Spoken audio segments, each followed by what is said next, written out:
Can to at first. Bottom of the lineup looking a little bit different than game one. Lodi's the shortstop, moves into the 8-hole. He hit 9th in the first game, and Jackson West, the catcher, getting the start. Austin Gordon, who has been the Friday starter for Clemson, getting the call in game 2 on a Saturday after Darden did such a nice job on the hill after the early struggles. And 1-1 the count to Max Williams, the center fielder. Noted earlier on that Yamos Ross, their regular center fielder, has been out with an injury, so Williams getting an opportunity. Transfer from Alabama. 1 for 3 with a run scored. Had an infield hit in the first inning of game number 1. 1-2 pitch. Well, Gordon, a bit of a different approach than we saw in the first game with Darden. Darden with that sinker ball, he's going to keep it down, down, and you'll see Gordon climb the ladder with that 93, 94 mile an hour fastball. Took a loss last week against Duke, but off to a good start here. An opening strikeout of Williams, and we're underway in game number 2. And there you saw it. I mean, just up and just barely out of the strike zone. A fastball that really had good life. The danger with that today in particular is the wind is blowing directly out. Balls are really carrying well here today. And ripped into left. Taylor will have to play it on one hop off the bat of Cam Smith. One of the top hitters in the nation who the Tigers held in check in game number 1. He was 0 for 2 with a walk. But he's a one-out base runner here in the opening inning of our second game. Well, you throw a pitch about thigh high regardless of whether it's inside or outside, and you know he's gonna put a good level swing on it and hit line drives. Jimmy Obertop getting the call in game number 2 behind the plate, so back-to-back ball games on the same day for the Tigers catcher. Good block there. Boy, that's a lot of work for a guy to catch a doubleheader in one day. James Tibbs, right fielder, who made a nice running catch in the opening game. Nice breaking ball there, but fortuitously for Clemson, if they want to use Obertop, it was 2 innings shorter. It was only a 7-inning game. Tibbs walked and scored in the first inning of the opener. Went 0 for 3. Off speed, swing and a miss, 79 miles an hour, and Gordon ahead in the count. 1-2. The Tigers starter out of Myrtle Beach, junior in the Clemson program now. Suffered his first loss of the season with that defeat against Duke last weekend, and that hits Tibbs. So 2 on with 1 away. Tibbs getting hit by a pitch for a second time this year. Well, you heard Coach Bakich talk pregame about the need to pitch these Florida State hitters inside. They stay back and go the other way so well, and Gordon tried to come in that time on Tibbs and just let it out a little bit too much and hit batter. Second time this year that Gordon has put a batter on by a hit by a pitch. And the dangerous Jaime Ferrer hit his 8th home run of the season, a grand slam in the opening inning of game number 1. First 4 Seminoles reached against Ethan Darden, who settled down afterward, was bailed out by a nice double play to close out the first inning. Tigers made 2 more twin killings behind him. Yeah, Clemson defense, again with the exception of the early error at first base, was exceptional. A couple of really nice double plays. 14-1 for the Tigers, 5-7-2 for the Seminoles in that opening game. Swing and a miss at a 92 mile an hour fastball. And that really had some movement in on Ferrer. Tied him up. Ferrer, a couple of home runs against the Tigers over the past 2 seasons. Inside corner. Count evens at 2-2. Junior out of Bayamon, Puerto Rico.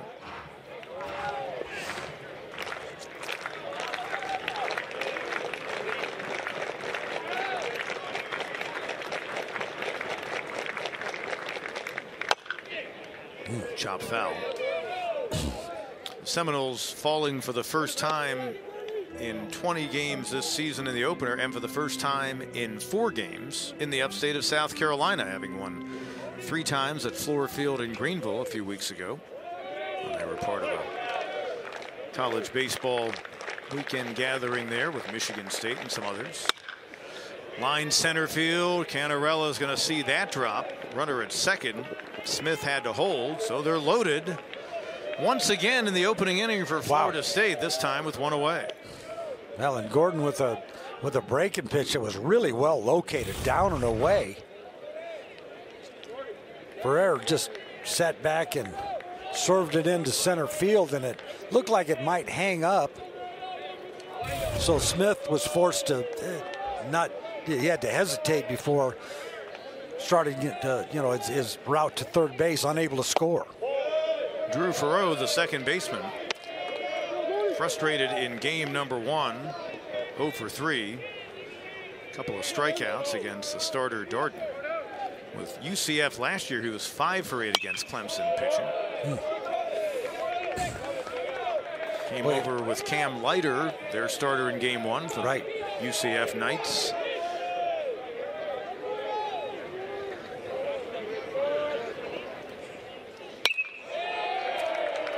Boy, two good hacks by Farreau, just not able to quite catch up. And you see where Gordon is working at the top of the strike zone, which is just the opposite of what we saw from Darden in the first game. 1-2. Farreau stays alive. Gordon faced the Seminoles last year, 2 innings, and had a couple of strikeouts.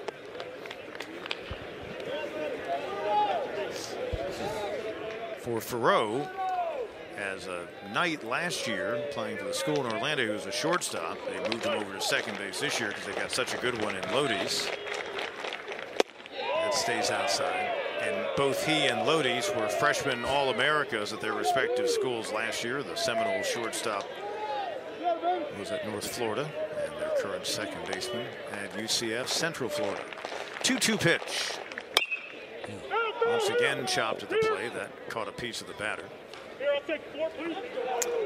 Well, Coach Jimmy Bellinger, the pitching coach, showing some confidence in the Gordon's ability to throw strikes with his breaking ball. 2-2 breaking ball, and they say if you're willing to throw the 2-2 breaking ball, you got to be willing to throw the 3-2 breaking ball. So there's Jimmy Bellinger.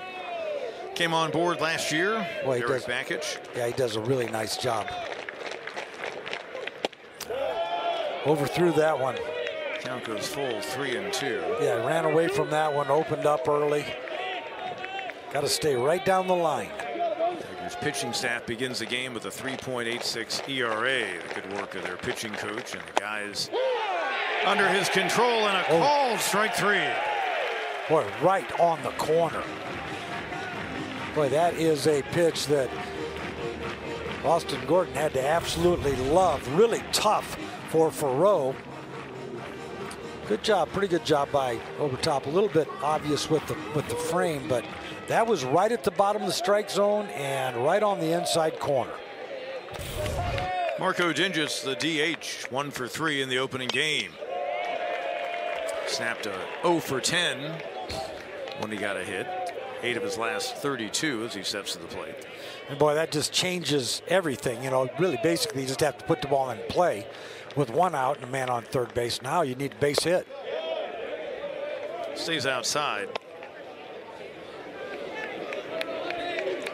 Dingus in his first season with the Seminoles. Played last year not far away at Tallahassee Community College. 1-1 pitch. Skied to center. Room for Canarella. Look at that ball carry. A little bit of wind out there. Yep.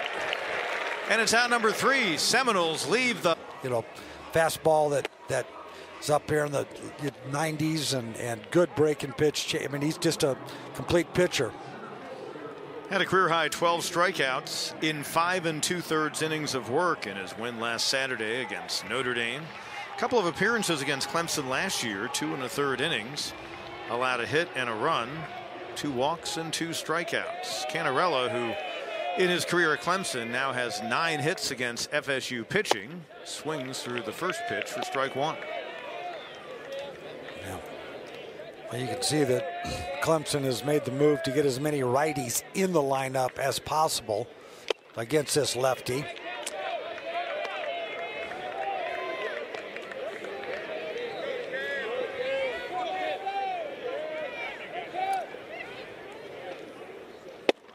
One and two.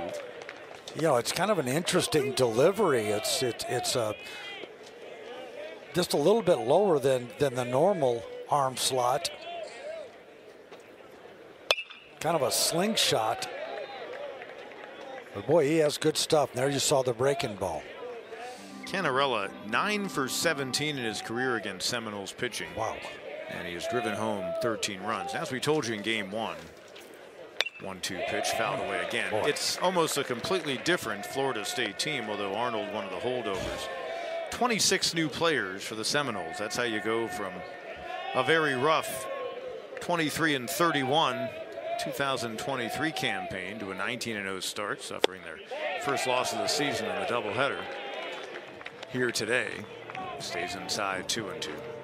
But Arnold, guy who has really stepped up as their Saturday starter, gives you an idea as to just how good the stuff Leiter has, their Friday starter, to be ahead of him in the rotation. You know what you love about Canarella, I mean, he's just, his swing is so compact. I think especially when he gets 2 strikes, he shortens up a little bit and just tries to put it in play, and he can hit it anywhere. Uses the whole field. And the at-bat extends. Now the count goes full, 3-2. Arnold on the season, 5 walks in his 27 2/3 innings of work. Payoff pitch. There's walk number 6. Wow. Canarella, leadoff base runner. That is a really, really good leadoff at bat. Got behind in the count early, fouled a number of pitches off, 9-pitch at bat, and ends up drawing a walk. Nolan Naraki came on as a pinch hitter for Tristan Becerra in a lefty-righty switch in the middle of our first game. It was the first action he'd seen in a couple of weeks. He missed some time with injury. Freshman from just outside of New York City in Rockville Center, New York. Second season in the Clemson program. Seeing action in a 13th game. And he's ahead here 2-0. Boy, I would be sitting fastball here if I were Noricki.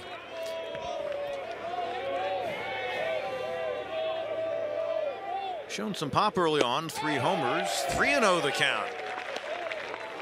After the at-bat by Canarella, he was in a hole, was able to work out the walk. Now Naraki, see if they give him the green light on 3-0. Wow. Taking all the way. 2 base runners to start, both on the free pass for a guy who had issued just 5 in his previous 5 starts. 7 walks for the Seminole pitching staff in the first game. In about 2 seconds, if that. Ooh. And here he stands in. One of the 3 Tiger long balls. 4 in his past 2 games, 11 on the year. For the Tigers' third baseman, native of the Clearwater, Florida area. Well, you've got confidence in your fastball when you just said, here, right down the middle, see if you can hit it. Came in at 93 that time. Arnold has been baffling. 44 strikeouts in 27 2/3 innings as this day begins. It's just remarkable. First and second to start out for Clemson, both on walks, and 1-2 the count on right. And again, Leiter was able to challenge the lefty Tiger hitters with some off-speed stuff in the opening game, and you wonder with all the righties in the lineup for the Tigers how Arnold will try to keep them off balance.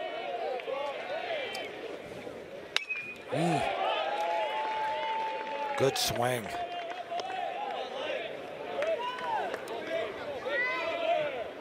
Wright was 4 for 11 against the Seminoles with 5 batted in a year ago. 1 for 4 in game 1, that 3-run homer, part of a 5-run 5th inning. And that'll be out number 1, called strike 3 as he caught the outside corner. Joseph Blumenauer, our home plate umpire, hoping for a more peaceful time of it than his colleague Barry Chambers had in the first game when he took a lot of fouls. And you see it caught the outer edge, and much to the dismay of Blake Wright. Yeah, that was a tough pitch. First game, Barry Chambers had a really good game. I think he missed 2 or 3 pitches, which is really, really good for an umpire. This is ripped into right field. Mathis, it'll get down in front of Tibbs. They'll wave Canarella. He'll come across with the first run of the game. Tigers striking early against the pitcher who leads the nation in earned run average. Well, the lefty-lefty matchup is what got the job done. Mathis sitting back on a 93-mile-an-hour fastball and just drilling it into right field, and Tibbs forced to go towards the line enough that Canarelli scores easily. 15 batted in on the play, and Araki moves over to third. So Tigers have him on first and third, 1 away. Jimmy Obertop continued his good work in terms of reaching on free passes in the opening game. Leads the Tigers with 31 on the year after he had a couple. He also went down on strikes 3 times, once looking, 2 swinging. But he scored the decisive run in the 15-5 walk-off victory. Off speed stays inside, 2-1 the count. Boy, just a sharp breaking curveball from Arnold that just missed the inside corner. It's Araki at third. 2-2 the count. 92 miles an hour up. Yep, climbed the ladder. Hard to lay off of that pitch, and also hard to catch up to it. Now it's a situation where you really want to shorten up and just put it in play. We've talked about it. Swinging that time after he got right looking. It's out number 2. 2 fastballs in a row, pretty much located the same spot. Just couldn't catch up to it.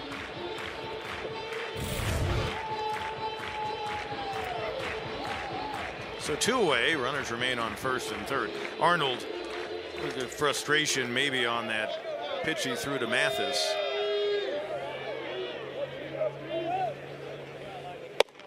As he was facing a lefty batter with an opportunity to get a second straight out, and Mathis able to deliver on him. You know, it appears that Arnold throws a heavy fastball, just meaning that, you know, it just bores in, and you can hear the catcher's mitt, and it just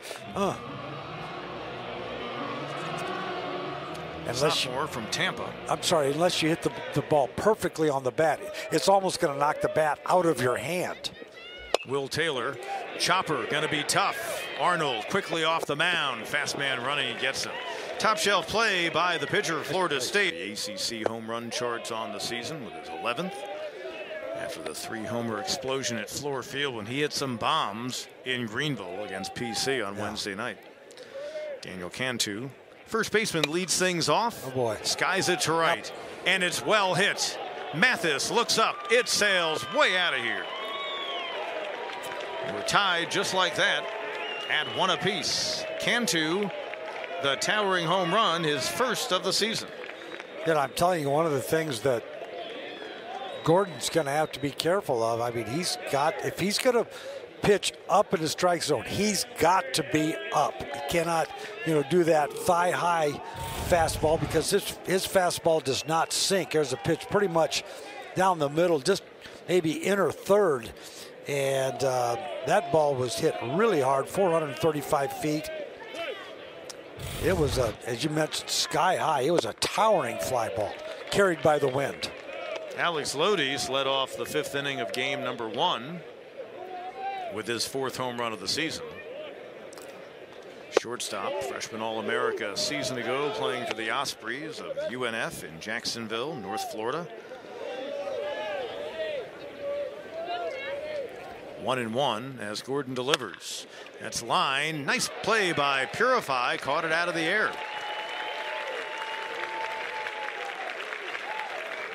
So the liner to second for out number 1. Now you mentioned a nice play, and that really was, because that was kind of a, almost had to take it on the short hop, but he was able to grab it out of the air. Second base umpire A.J. Lastaglio right there on the call. Ninth place hitter in the order, Jackson West. Only position player who's different from game number 1. Wire Holbrook got the start. West 379 of the season, has driven home 12. One of 2 in their starting lineup for game number 2 that came to them from the Crimson Tide of Alabama. And he's now looking at a 3-0 count. Hitting ninth in the order. Just 379. Florida State team way up there in all the national hitting stats. Taking all the way for strike 1. Gordon trying to shake off that home run he allowed. Canarella came in a few steps and now puts it away for out number 2. Gordon giving up a 4th home run on the season on that shot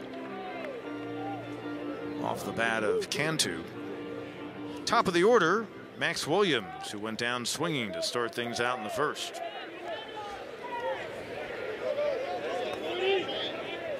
One for 3 in game 1. Reached on an infield single at inning number 1 and came home on the grand slam by Jaime Ferrer. They've got Crimson Tide back-to-back as this guy came to them from Alabama. Originally a Florida native, just outside of Daytona Beach in Ormond Beach, Florida.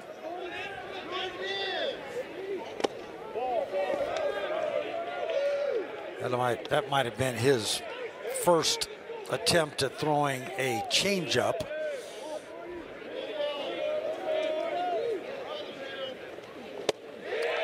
Good pitch at 83 miles per hour, and he's heading the count 1-2. Already has a couple of strikeouts.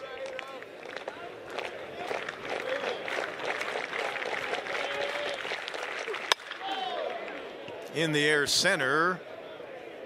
Canarella back on it. Terrace reaching, and he got it. Might have been on its way out. Nifty play by the Tigers center fielder. Frustration. Tigers come to the plate here for the second inning in a 1-1 game. And Jacob Hinderleiter hit an absolute bomb for his 5th home run of the season in game number 1. Taking ball 1.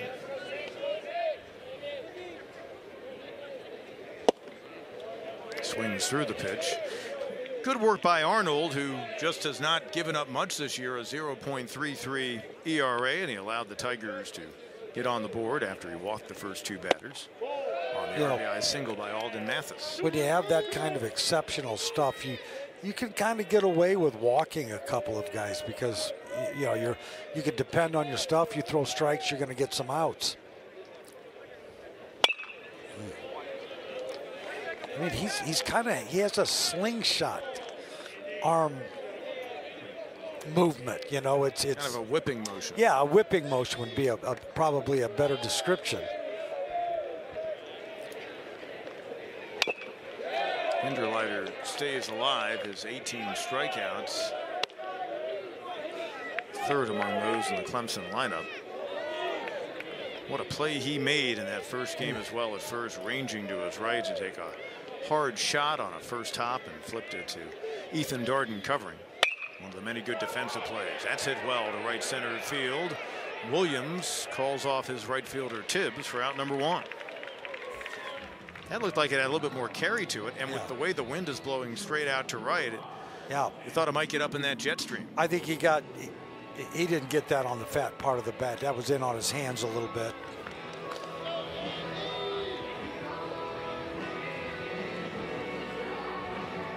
Andrew Chufo went into the opening game of our doubleheader riding an 0 for 14 slump, but he was able to get a hit, one of his last 18. And he actually scored a couple of runs, reached on a fielder's choice error. Ooh. Tough pitch.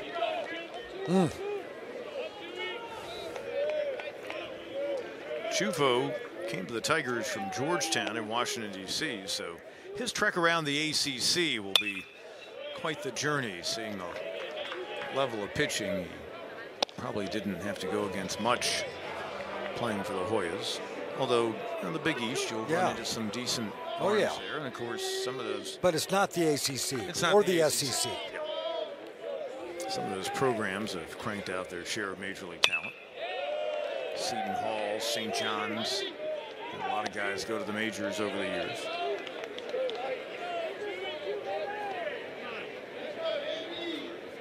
One and two. Chufo's done a nice job taking on the Tigers shortstop role. Good job hanging in there on a breaking ball that's down and away. I'll tell you, with Jamie Arnold, you let him settle in, he can be really tough. One of those guys with first and second and nobody out in the opening inning. You were thinking, get to him early because that may be the last shot you have. Now, the only thing that was really good about that inning for Clemson, other than pushing one run across, was the pitch. Took 20-something pitches. It was the other way for Rowe to first for out number 2. That's the thing about Leiter. Stake to a 4-0 lead. Even though the Tigers got him for just 1 in the home first of the opening game, they made him work. And you looked up in the second inning, he's up over 50 pitches. Yeah. So you knew he wasn't going to last real long. Jaron Purify. Good to see that he's okay. He took one on the hand in the 7th inning of game number 1. Well, yeah, this is a young man that just has so much potential. Explosive, fast. I mean, I love his hands around second base. Well, you see the talent potential. A guy who was the best high school player in the state of Michigan. Now as a freshman at Clemson's been able to work his way into the starting lineup at second base, hitting .286. Shown some pop with a couple of home runs. Been involved in a lot of exciting at-bats, especially in that first month or so of the season. Seemed like whenever he stepped up, something really interesting happened. Well, he plays with a level of excitement that I think is contagious to those around him. Just missed that one. That was right down the middle. It reminds me a little bit of the enthusiasm that Canarella shows when things are going well. I mean, it ignites a team.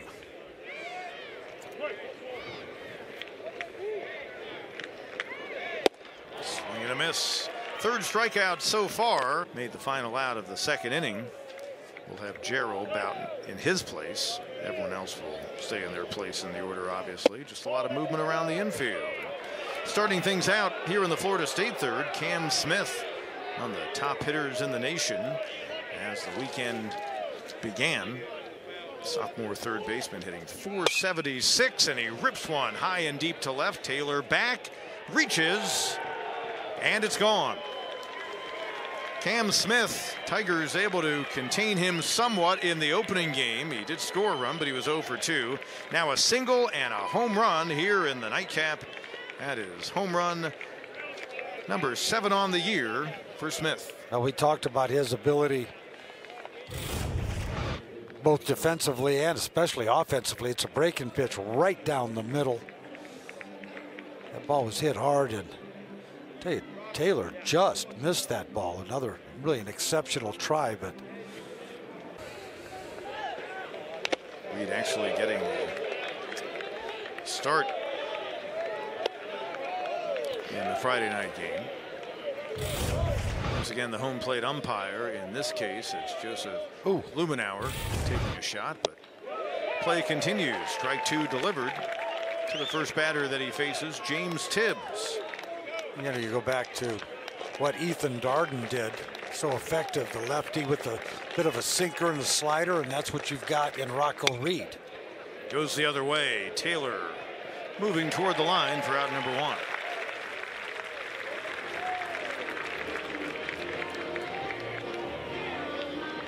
So Reed retiring the first batter that he faced. So the Seminoles have now hit 4 home runs in the doubleheader. After the grand slam by Ferrer and the solo shot by Lodis in game number 1. Solo blast here by Cantu and Smith for the 2-1 advantage. Here's Ferrer, singled his first time up. 3 hits on this Saturday afternoon. Well, you see a really well located fastball, down and in, little sink on it. Reed making his first career outing against the Seminoles, a Tiger Jr. 2-1 the count. They had Reed up warming in game number 1, but coming on this early, and it's not as if they had already designated it as a bullpen game, but just got to think this early in the game, I don't know, just maybe a little bit of an odd feeling for him. Yeah, just a little bit odd, and you know, again, he's kind of got an opportunity to start. That's hit well to right field. Mathis, Terrace, wall, and gone. Seminoles take a 3-1 lead, all on solo homers. Ferrer, his second bomb of the afternoon. Give him 9 homers on the season. Moves ahead of Tibbs for the team lead. Man, it's a fastball really well located, down and away, and Ferrer just sat back and went with it and got it up in the air. 31-degree launch angle, and it carried out of the park. Second home run that Reed's allowed this season. Big swing by the second baseman, Drew Farreau, having a tough day. 0 for 3 in game 1 with a couple of strikeouts, and he grounded into a double play. Went down looking his first time up. Chops it on the left side. Hinderleiter now at third to Overtop. 2 outs in the inning.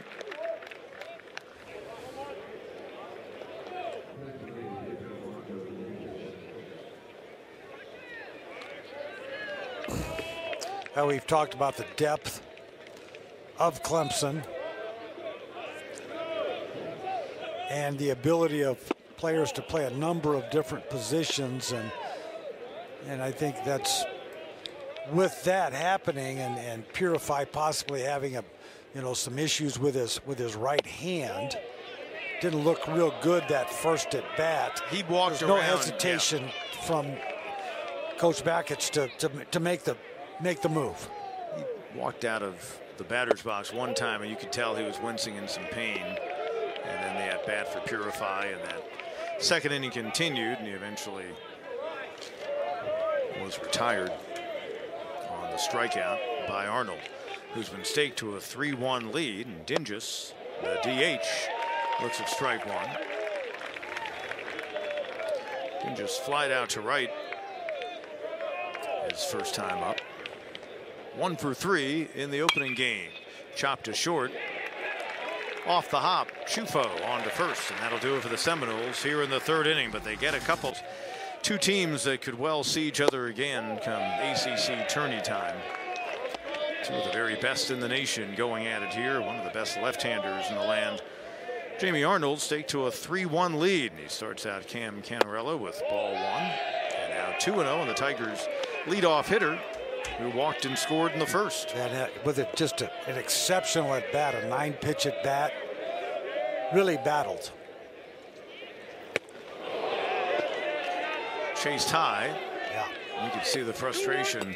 Yeah, he was looking fastball and was going to go. He was going to swing. I mean, he just had. Yeah. 3-1.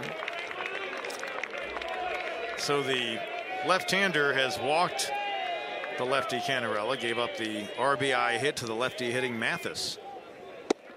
That time again fooled him badly, and spinning like a top on that swing once more, Cannarella. Yeah, he has swung. He swung at ball 4 and ball 5. Payoff pitch. Yeah, and then he comes back and really fights off a tough pitch. You got to really step out and regather yourself.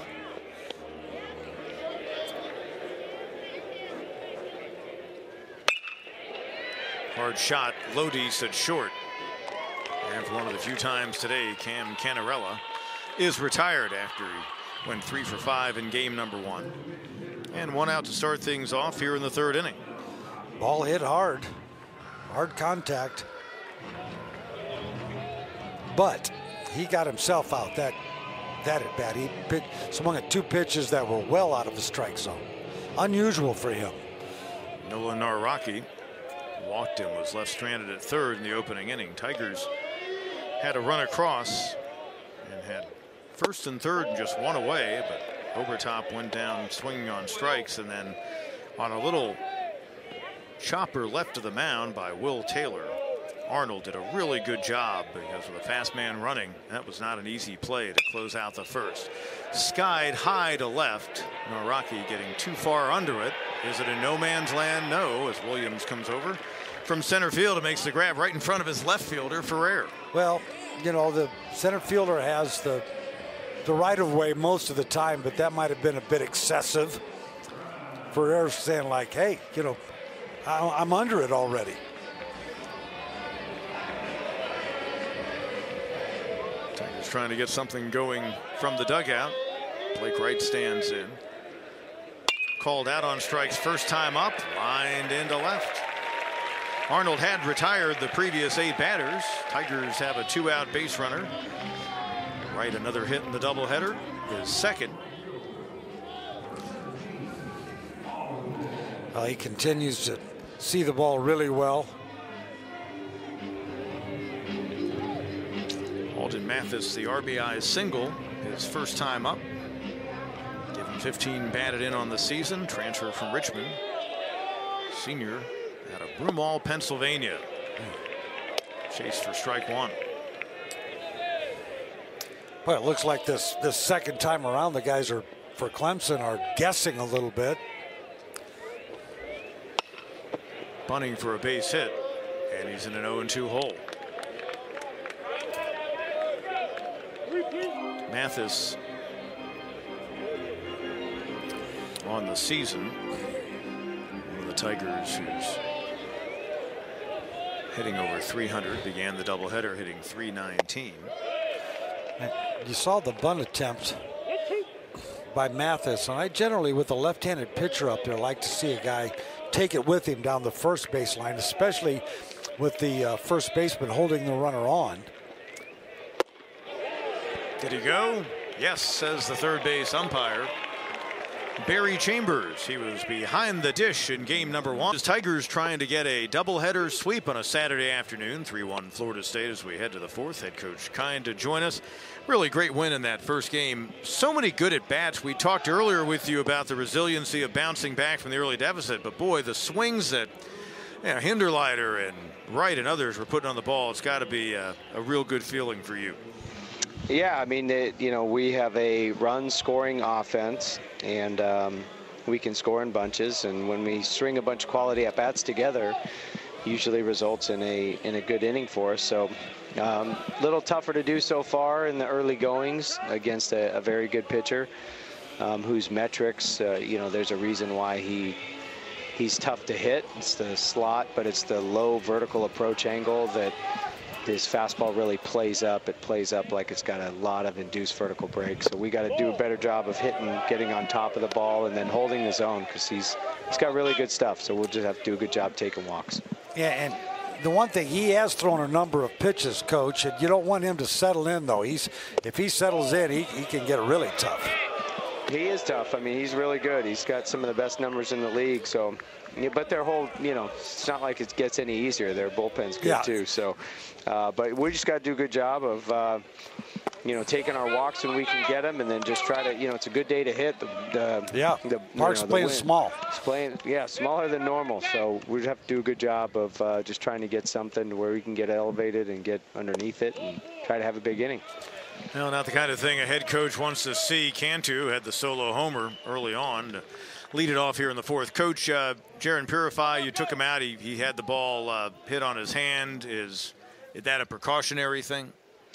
Yeah, he was shaking his hand when he was hitting, and you could tell it was bothering him. So, we wanted to get Jacob Jarrell in this game anyway, so it just worked out to put JJ in and move Jimmy over to first, and the infielders move them around, which we've done, plenty of times. And that speaks to the versatility you've got. You got such a resourceful team, and it's a good luxury to have in this situation, I know. For sure. All right, for sure. Coach Eric Bakich and the Tigers trying to come back for a second time today against Florida State, get another win and get to 4-1 in ACC play. But that's the thing. I mean, not that they would push the issue with any player who might be showing an injury, but it really does feel good when you can put a guy at second and right who's played a lot there in place of Purify. Swing and a miss. Lodis goes down. Third Seminole to strike out, the first recorded by Reed, and it's one away. A really nice movement on this fastball, really well located, a little bit outside of the strike zone, but Gerald sets up on the outside, and Rocco Reed puts it right on his glove. Rocco Reed coming on in relief of the starter Austin Gordon, who's on the hook right now for the loss. That was in the third inning after the home run by Cam Smith to lead off that frame. Seminoles a single run on the Cantu homer in the second, and then two solo homers in the third inning to build the lead to 3-1. 1-1 the count on the lefty hitting catcher and ninth place batter in their order, Jackson West, Tallahassee native. Rolled on the right side. Right. Yep. Gets the lead runner. Wasn't sure he'd have a play on Cantu. It's out number 2, and West will be at first. And Chufo wisely just played first base there. You're going to get the lead runner, not even going to try to make a turn and get the sure out. There's some of those, a lot of people would see go ahead and get the out at first base since there was 2 outs. That would make it 2 outs now, but I like that play. Blake Wright began the game at third, where he's been playing mostly this season. So in mid-game to move from one side of the infield to the other side, you've got to kind of reacclimate. Max Williams 0 for 2 with a strikeout and a fly out to center. It was a fly out with some drama, as Cam Canarella, to close out the second inning, pulled it back in the ballpark. A towering fly that just kept on carrying in the wind. We kind of looked past that. That was a heck of a play. Just beautiful execution to get to the wall, feel the wall, and then climb the wall and make the catch. Would have been the second home run of the season for the Alabama transfer. Damez Ross, their regular center fielder, was injured last weekend against Notre Dame, so Williams has stepped in as a result as their center fielder and leadoff hitter. 1 for 3 in the first game with a run scored. 0-2 pitch coming from Reed, and we'll do it again. Boy, coming in, tied him up, and again, Coach Bakich talked prior to the game about the necessity for the Clemson pitchers to work in on some of these Florida State hitters. Another 0-2, lefty on lefty. And the count goes 1-2. Clemson faithful unhappy with that call, but it was a good one. And Gerald does a really nice job of framing pitches. He's very subtle about it. 1-2 coming to the center fielder for the Seminoles, and that's hit high and deep to right. Let's just say Williams just got his revenge. A 2-run blast, a no-doubter, and it's 5-1. robbed of a home run his last time up. That time clearing the roof behind right center field. And you see the emphatic touching of home plate.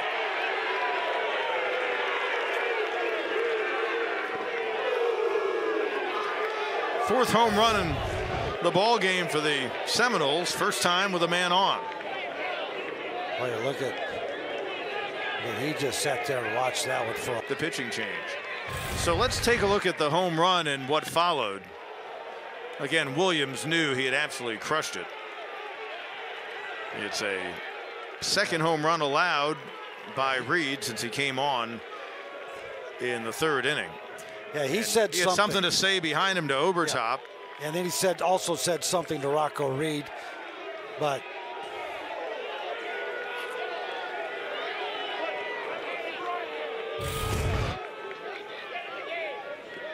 here's Cam Smith, solo homer his last time up, and he looks at ball one. Well, 7 home runs on the season now for the third baseman, having an All-America kind of campaign. Reed obviously frustrated. You could see his reaction after the ball was struck by Williams, and now just trying to keep his composure. But looking back at the beginning of this inning, the leadoff walk, although that particular runner did not score, he was forced out of second base, but it really led to the 2-run dinger instead of just a solo home run. So in essence, good pitch.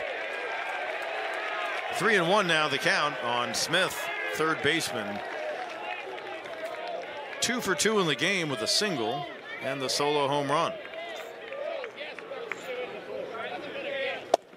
Another good pitch. Catches the outside corner at 93 miles an hour.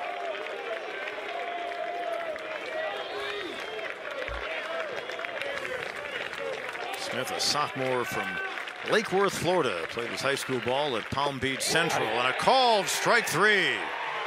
Arnold, the sophomore lefty, now with 48 in 30 2/3 innings pitched. An impressive worker on the hill. Yeah, you know, we talked about the kind of the slingshot arm angle that he comes with, and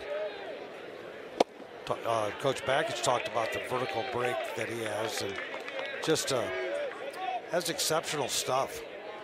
Jimmy Obertop, one of those 4 to strike out. His first time up. That's right. Hit high and deep to right off the bat of Obertop. Gonna stay in the park though.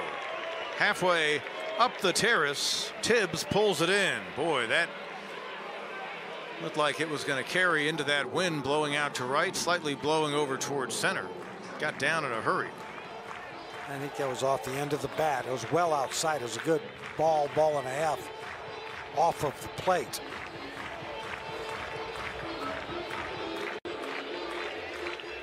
So allowed first out. You know, I talked about the heavy ball that you see from Arnold. If you don't hit that ball really in the sweet part of the bat, it's gonna, you know, it's gonna hurt your hands. It's gonna knock the bat out of your hands. I think there was an example of that. A play you'll circle in this game with the Tigers having pushed a run across in the opening inning. Runners on first and third, 2 away. Taylor hit a little slow chopper to the left of the mound. Arnold bouncing off, really able good to turn and throw out Taylor, the fast runner at first, keep that runner from third from scoring. Great point. So the Tigers are able to extend that inning. You never know. And, yeah. They would have had a 2-0 lead on a guy who came in with a 0.33 ERA and had him in some unfamiliar territory. But he has been in control since. He retired Clemson in order in the second. Stranded a base runner right who had a 2-out single in the third. Now here he is. Count going full with 1 away on Taylor in the fourth. His pitch count is up to 67, now 68. Taylor was trying to convince the umpire it was ball 4. Well, that is strikeout number 5 as he gets Taylor looking. Just a really good pitch on the inside part of the plate. Down and in. Boom. At 95. Hello.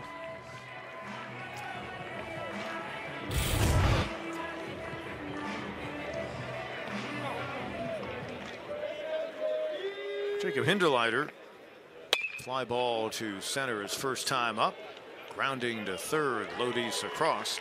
Tigers go in order for a second time in game number 2 through 4. 5-1 Seminoles. James Tibbs reached on a hit by pitch his first time up.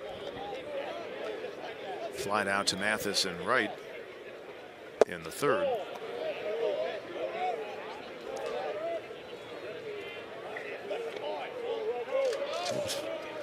Junior from Marietta, Georgia, out of Pope High, facing the Tigers in a third season. 2022, he was 2 for 7 against Clemson here at Doug Kingsmore Stadium with a homer. Last season, down in Tallahassee, 3 for 9 with a home run. Tigers have taken 5 of the last 7 in the series. Seminoles own an 83-75 lead all time. There has been one tie. And going the other way, through a hole in the left side of the infield. Leadoff single here in the 5th for the right fielder Tibbs. Loss of the year. Allen also had a couple of strikeouts against PC. Pitched last Friday in relief against Duke. 1 2/3 innings of work. 3 hits allowed, a run that was earned, 2 walks and 3 strikeouts. Came down here from Hampton Falls, New Hampshire. So one of the native New Englanders in the Tigers dugout, among others, the former longtime Clemson head coach and now a staff member of Eric Bakich, one Jack Leggett. Yeah. From South Burlington, Vermont. How do you play a lot of baseball from New Hampshire? I mean, the season's got to be really short growing up. With lots of layers of clothing. Yes. When they plow a parking lot at a church or a school, you look at that in the wintertime as a baseball field. Yeah. Jaime Ferrer has shown some pop in this doubleheader. A grand slam in game 1, a solo home run. Boy. His last time up, 2 for 2 in our nightcap. He singled in the first, was left stranded. Boy, yeah, he's had quite the series so far. Also thrown a runner out at the plate. Ball gets away from Gerald, so the runner will move down to second. Tibbs is there. Or will he have to return? It was a wild pitch. For a second, I thought it was a foul tip. But wild pitch will move the runner into scoring position. Remember, the Seminoles loaded the bases in the first inning, but Gordon got Faroux looking and then got Dinges to fly out, and the Tigers left him stranded. Looked like they'd carry the momentum. That one gets away from Gerald. Now down to third goes Tibbs. And might have hit the catcher's glove, but probably a second wild pitch. No doubt. Yeah, 2 free bases there. You can't afford to do that against a team like Florida State. Can't give them more than 3 outs an inning. Can't give them 3 bases. Free bases. 2-2 the count on the left fielder. Ferrer. Tigers going to bring the infield in, trailing by 4 runs here in the 5th.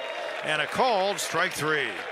Really good pitch by Allen after the previous 2 had gotten away. Boy, and a nice job. I like the way Gerald frames pitches. He's pretty subtle about it. Gets underneath that low pitch. Get your thumb underneath there and does a nice job with that pitch. 5 strikeouts by Clemson pitching. Yeah, and as you mentioned, Tigers cannot afford to give up another run. Big swing and a miss. Drew Faroux struggling in the doubleheader. 0 for 5. Well, when you swing at pitches like that, that's what's going to happen. Hitting's hard enough when you swing at strikes. He's going down on strikes 3 times in 5 plate appearances. He was 5 for 8 against Clemson a year ago when he played for the UCF Knights. Had 2 home runs and 4 batted in the series. Was a shortstop at UCF, now playing second base for Florida State. 0-2 pitch. That stays low. You know, Link Jarrett, his head coach, talked during the week about the fact that he can empathize with his now second baseman. It's tough to make that switch. Link Jarrett was a shortstop at Florida State when he got into pro ball in the minor leagues. He moved from the left side of the infield to the right side. He says, you're just kind of out of sorts there. Right back to the mound. Runner broke for the plate. Allen able to chase him back. Well done. Make the toss to first for out number 2. And Tibbs had to stay put. He was about a third of the way down the line. Allen, I think for a split second, thought about throwing behind him, but got the sure out at first. Yeah, wisely. And it's out number 2. A sinker that comes right back to him, and I actually think that Wright would have made the play at the plate as well. And whew, that ball had a little bit of a loop to it, and it was closer than you would have thought. Dinges takes ball 1. So the Tigers trying to strand a runner at third who stood there with nobody out.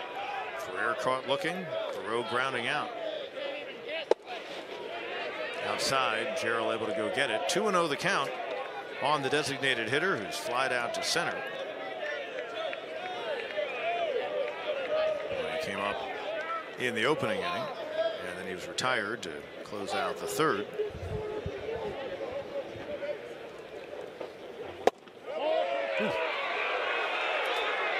And ball 3. First game of the doubleheader. Dinges was 1 for 3.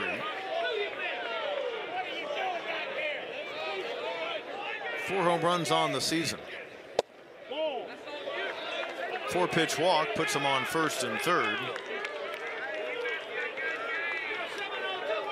Cantu has homered and walked. The first baseman stands in.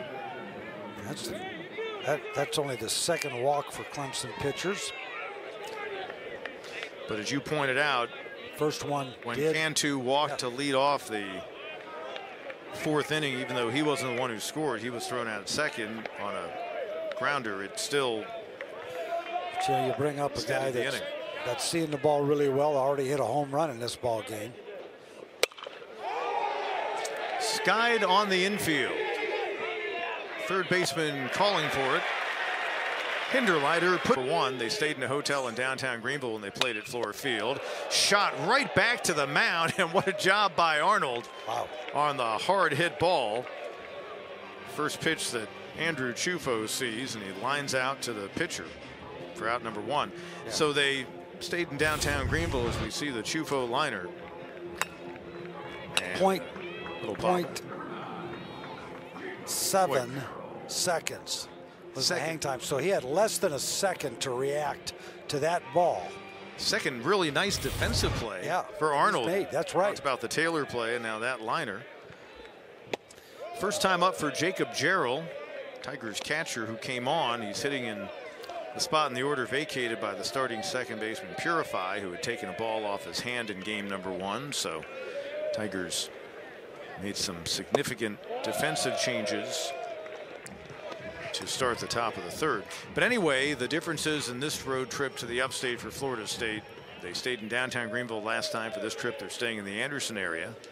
And the 2-0 pitch, swing and a miss. And of course, a difference in this trip compared to last day. And now have a loss on their ledger. Yeah. Whereas they went 3-0 on their way to their 19-0 start. 93 miles an hour. What a good-looking left-hander Arnold is. Just a very easy and effortless delivery. And that caught a piece of the Tigers catcher, so Clemson has a 1-out base runner. I mean, if you look at his delivery and watch his head is so steady as he releases the baseball. Look at that, just. Boy, he's got his eye right on the target, and that one got away from him a little bit. But boy, look at that break on that 94-mile-an-hour fastball. Just ran in a 2-seamer. You know, sometimes when your stuff is so good, Pete, it's hard to control it. You know. Cam Canarella, one of the 5 Tigers to reach base, led things off in the first with a walk. Boy, came home with the lone Clemson run to this point. And they have really pitched him tough so far in this ball game. He did work a walk, a really good at bat in the first inning, but they've worked out front every at bat. It's been 1-2 or 0-2, and Cannarella laying off.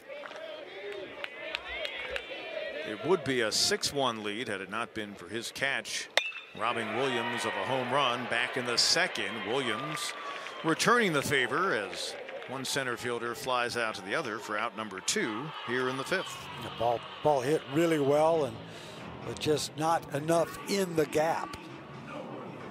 But Cannarella reaching over the fence and pulling back in the would-be homer off the bat of Williams, who then his next time up hit the rocket out to right center. Two-way for Nolan Araki, reached on a walk and also flied out to center fielder Williams. And also 2 hard hit balls by the Tigers result in outs. But for Arnold, it's all about just pounding the strike zone.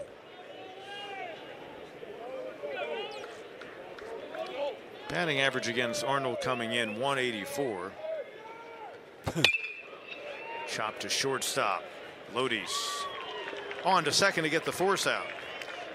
Tigers retired in the 5th, head to the 6th. Seminoles have a 5. 33% of those games that decides who's in first place or in last place. So to pull off 19 games in a row is so impressive.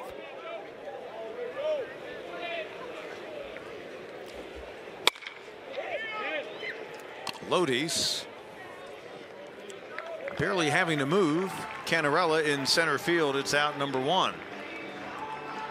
Tiger team playing a 23rd game on the year, having won 20 of the first 22. Cannarella still upset with his previous plate appearance. You saw his reaction in center just then. Well, I mean, the ball was hit hard, and I think that's something that, and I know he just... And it was a liner out to the center fielder. It was hit on a rope. It's just... You've got to realize that's part of the game. You're also going to have some that bloop in. But he came up with a man on, and obviously had he run into one, it would have changed the look of this game significantly and brought the Tigers within a couple of runs. His expectations of himself are quite high, and for good reason. Jackson West, the catcher, flied out to center. Reached on a fielder's choice and was on base in the 4th inning when Williams hit a 430-foot homer to right center field.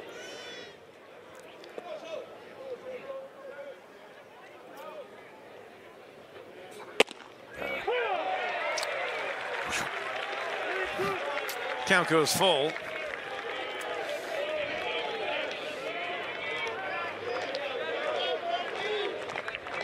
West, one of the Tallahassee natives on their roster. Ripped on the right side. Obertop at first, has time. Allen covering for the out. Yeah, Obertop probably the least experienced of the first basemen for the Tigers. Did not panic, picked it up with his bare hand, and a really nice job by Joe Allen getting to the base and making the play. Close play, but certainly out. Down by half a step. Catcher running out of the left-hand batter's box. Two-way here in the Seminoles' 6th inning. Seen some nice work at first base by Hinderleiter, and then Obertop. Top of the order, and here he is, Max Williams. He was Mad Max after Cannarella robbed him of a home run in the 2nd, and he was, let's just say, an intense man around the bases after that bomb he hit to right center in the 4th. Boy, that ball was crushed, and just what a nice swing. Yeah, just a beautiful swing. 3-0 pitch, taking all the way, 3-1. Back-to-back guys in their lineup who came to them from Alabama. West and Williams. And both Florida natives who came back to the Sunshine State. Williams from Ormond Beach, just up from Daytona Beach. Payoff pitch, lined, and grabbed by Jimmy Arnold, in line for a 6-0 start if he and the Seminoles can hold this 5-1 lead. Blake Wright hit a line drive, 3-run homer in the opener. 11th of the season, his 4th in the past 2 games. Has one of the 2 Clemson hits against the very difficult left-hander whose pitch count is up there. Yep. But he kind of has such an easy delivery, even though he gets it into the mid-90s, that you can tell that there's not a whole lot of wear and tear. Yeah, I agree. You know, it's one of those things where you get the 10-run rule in the first game, as you see, right, chasing a high fastball. Second time he's gotten him to go down, looking and now swinging in a 6th strikeout. That ball's up and out of the strike zone. You're just not going to hit that. But you know, you'd like to save some of those runs, you know, for the next game. It's hard to win a doubleheader anyway. Really tough. But when you blow a team out, boy, you'd like to save some of those runs. Mathis, the lone RBI for Clemson. Single in the opening inning got Canarella home. We have seen a constant wind throughout the day, and it has picked up as the afternoon has continued, blowing straight out to center field, and that swing by Mathis on the previous pitch appeared as if he wanted to try to get it up into that wind. Yeah, it is kind of changing around, though. It's whipping around. You can see the netting behind home plate is being moved significantly. Arnold ahead of another batter, 1-2. Has at least 1 strikeout in 5 of the 6 innings in which he's worked, and a called strike 3. That's a 3rd Tiger he's gotten looking. Well, there's a pitch where, I mean, if it's on the corner, it's just barely on the corner. But what I like about it is the catcher set up out there, West set up out there, and Arnold hit the spot, and the umpire gave him the pitch. Okay.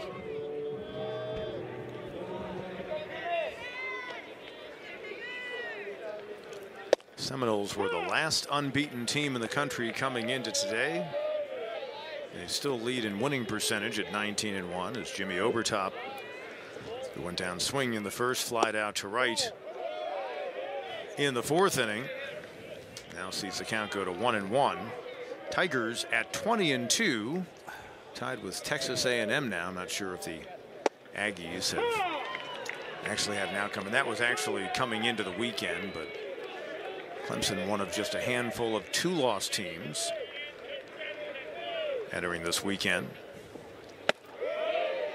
2-2 the count on Obertop. He's shown a good eye, a couple of walks in game number 1. Leads the team in that category with 31.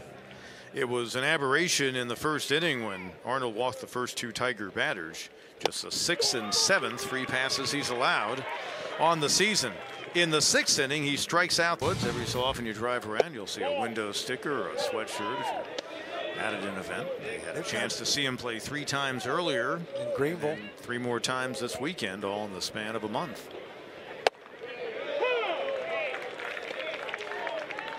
On for another inning of work is Allen. Guy trying to grow his image in that Clemson bullpen, stays inside. 2-1 the count on Cam Smith, dangerous batter. For a young pitcher in the Clemson bullpen to face, falls behind him 3-1.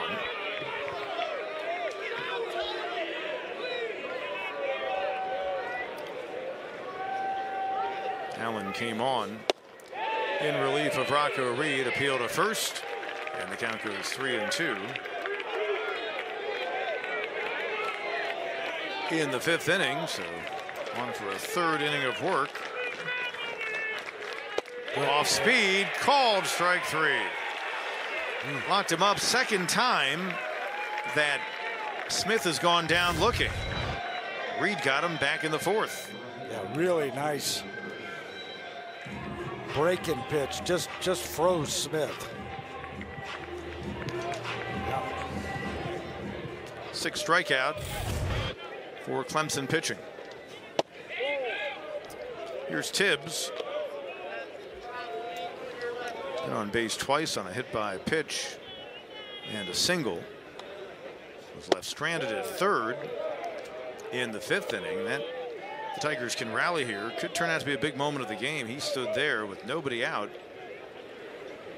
In fact, after he reached is when they made the pitching change. Allen came on. A couple of wild pitches by Allen moved Tibbs from first over to third. But then he did the job. Allen got Ferrer looking. Got Ferrer on a ground out in which he was able to hold the runner. He walked Dingus and then got Cantu to pop out to Hinderleiter, the third baseman, and worked out of the jam without a run scoring. So the sophomore for this Tiger team trying to keep things where they are. Swing and a miss. 3-1 change up there. Just now you see the shift again with shortstop Chufo over on the other side of second base. Tibbs, the toughest in their regular lineup to strike out, reaches on a free pass. 14th time this season he walks, and for a 3rd time in this game he's on base. 1 out base runner for the cleanup hitter Ferrer, who's already gone deep not once but twice in this doubleheader. Grand slam in game 1 and a solo blast back in the 3rd inning here in game 2.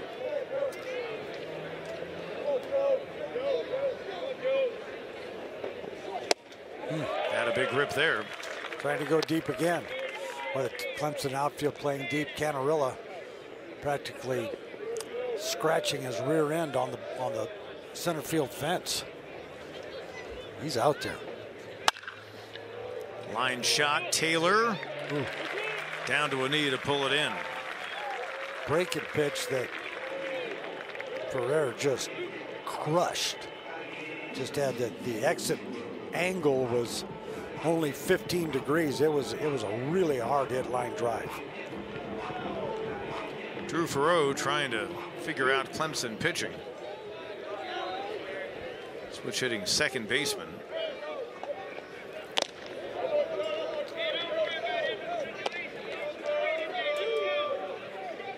For 6 so far in the doubleheader after he was 5 for 8 here for Central Florida against Clemson pitching as a freshman last year.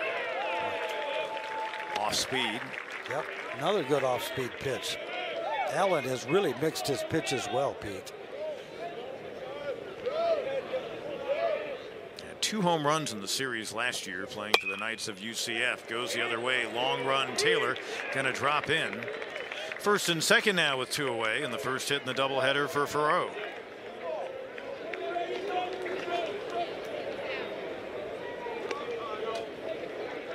Two on for Dingus. DH. 0 for 2 in the second game. Walked his last time up in the 5th and was left stranded. I can tell you that Arnold is really in control of this ball game, but these Florida State Seminoles would like nothing more than to get a couple of more insurance runs. They've got the 4-run lead at this point, but with this wind blowing out, Clemson to this point only with 2 hits. Gets away from the catcher Gerald. Runners will move up, so second and third now with 2 away. Gerald had a lunge. The ball did hit his glove. That's a wild pitch.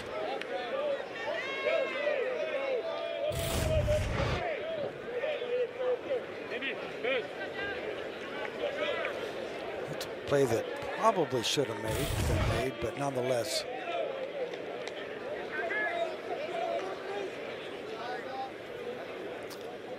Dingus 13 batted in on the season. A chance to add to that total now. 2 outs, runners in scoring position. Good job by Gerald not let that one get away with a man on third. 2-0 the count. Cantu, the first baseman who's homered in this ball game, waits on deck.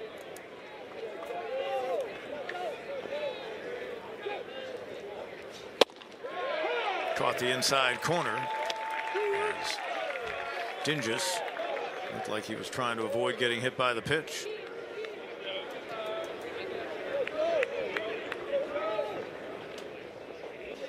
Tibbs coming down the line, skied to right, back on it, and looking up is Mathis, and it's gone. There's your insurance they were looking for, a towering home run. 5th of the season for Marco Dinges, the DH. And the lead is now 8-1. Another home run hit in this second game of the doubleheader, a 5th by the Seminoles. I did not think the ball was hit that high. I thought it was hit hard. Thought it was hit too high, but once it got up in that wind, I mean, it carried way out of here.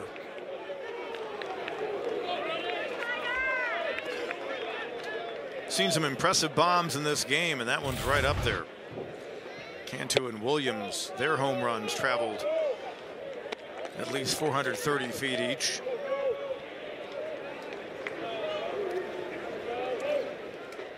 Five home runs and 16 batted in now. Knocked down by Wright, still has time. Safe at first is Cantu. Ball was pretty hard hit. Let's see how they score it. I mean, I see that as an error, and I think Blake Wright would want that to be an error. Kind of ate him up a little bit.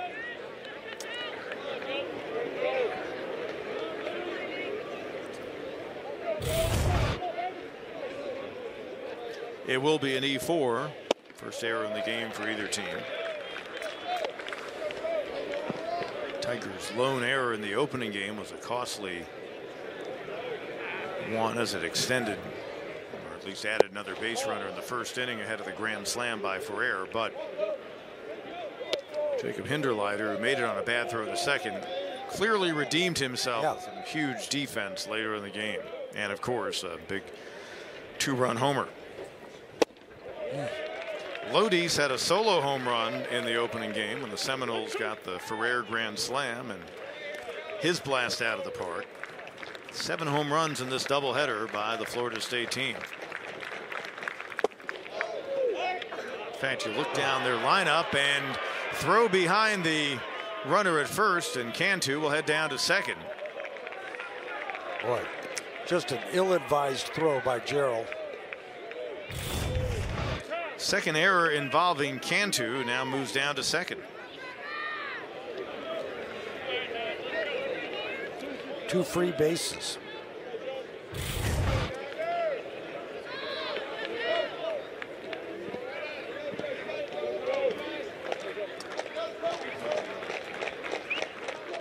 Two on Lodi's, the shortstop. Got a piece. Yeah, this inning started with the strikeout, then the walk, which scored, the base hit, and then the home run. Now a couple of errors.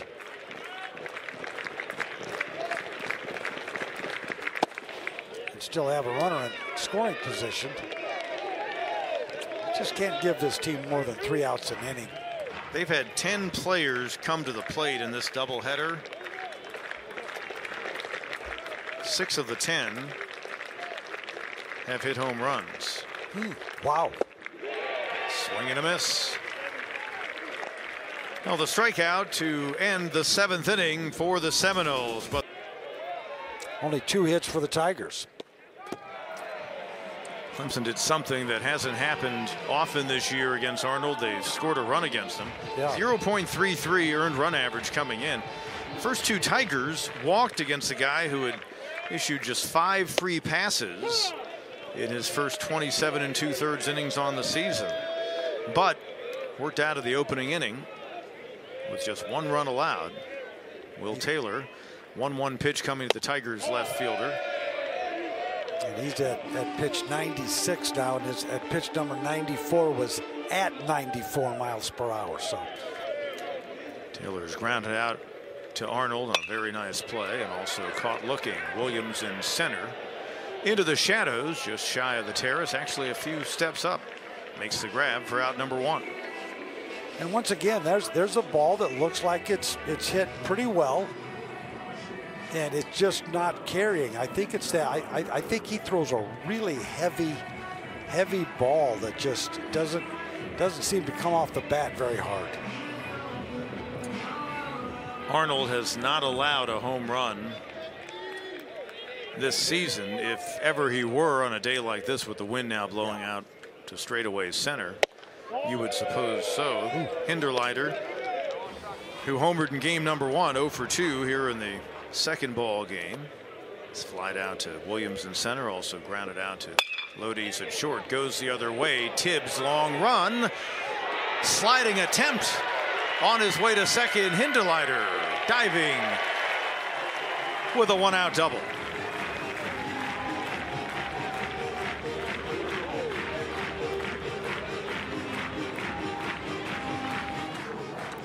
For Hinderleiter, his 5th two-bagger of the season. Nice effort by Tibbs, but yeah, he's got to catch that was falling fast. Yeah, but that's a ball that I think he's got to make that play. It'll be a 3rd hit so far for the Clemson team. After hitting Gerald with a pitch in the 5th inning, Arnold had retired 6 in a row.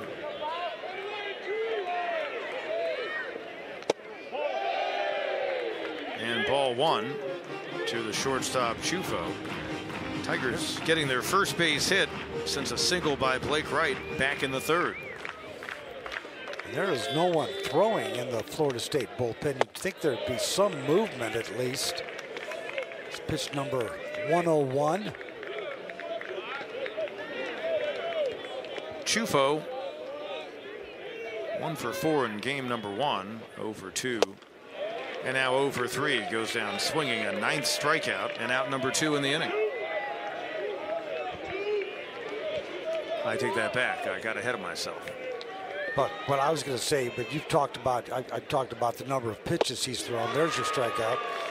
You can almost see it coming, but you knew he was going to come back with that pitch because low and in, Chufo had issues throughout that event. You've made the point, Pete, and rightfully so, that it's an effortless delivery. I mean, it's just, you know, it didn't appear to be a lot of effort. So, you know, pitch 103, okay. I'm still going to bump it up there at 93, 94. Second plate appearance for Jacob Gerald, part of wholesale defensive switching in the 3rd inning. Jared Purified, the second baseman, exiting the game. He took a ball off his hand in game number 1 and looked like he was showing the effects of that as he was at the plate. So Gerald, who reached on a hit by pitch, his first plate appearance in the 5th inning, now finds himself in an 0-2 hole here in the 7th.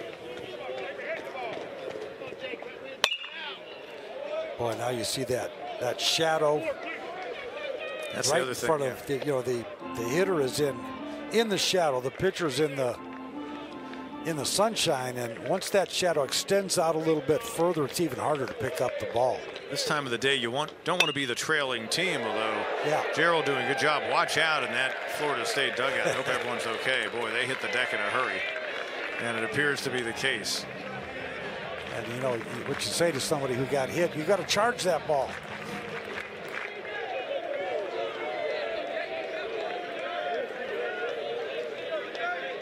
Gerald, the lone Tiger base runner between the right hit in the 3rd inning and the double in the 7th. Just out. That looked close. Hinderleiter still at second base. 1-2 the count. Gerald trying to keep the inning going for Canarella on the top of the order. You see the shadows that Arnold's pitching through. And I'm not sure it's as bad when it's just barely outside of the home plate circle, but when it extends out about halfway closer to the pitcher, it's really hard to pick up the baseball. 1-2 from Arnold on the right side. Thoreau, and that'll do it for the Tigers in the 7th. A double over top at first. His last time up. Tiger first baseman able to throw to the pitcher Allen, covering for the out.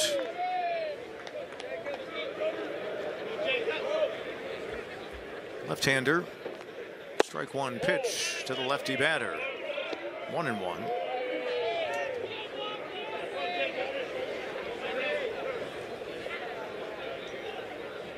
West, their catcher and their second baseman Farrow, both coming home to where they grew up, Tallahassee, where Florida State's located, to continue their college careers after beginning elsewhere.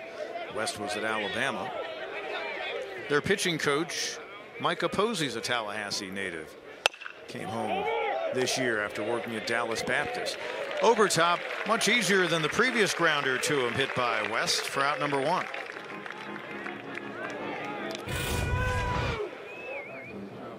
And just a fastball on the inside corner. West rolled it over. Easy play for Obertop. Max Williams,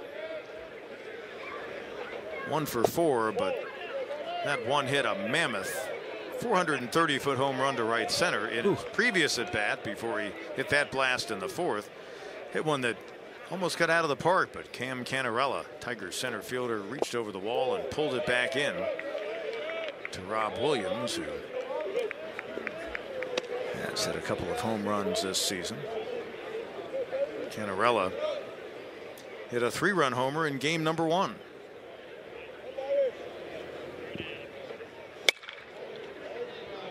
Hit well out of play.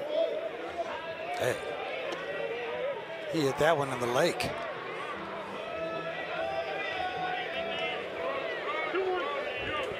Williams getting an opportunity to play with an injury to their regular center fielder, Diamas Ross. Skied to left center field.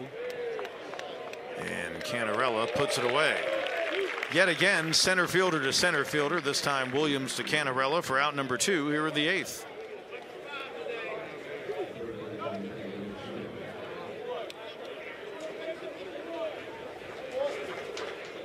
(1 p.m. first pitch on Sunday.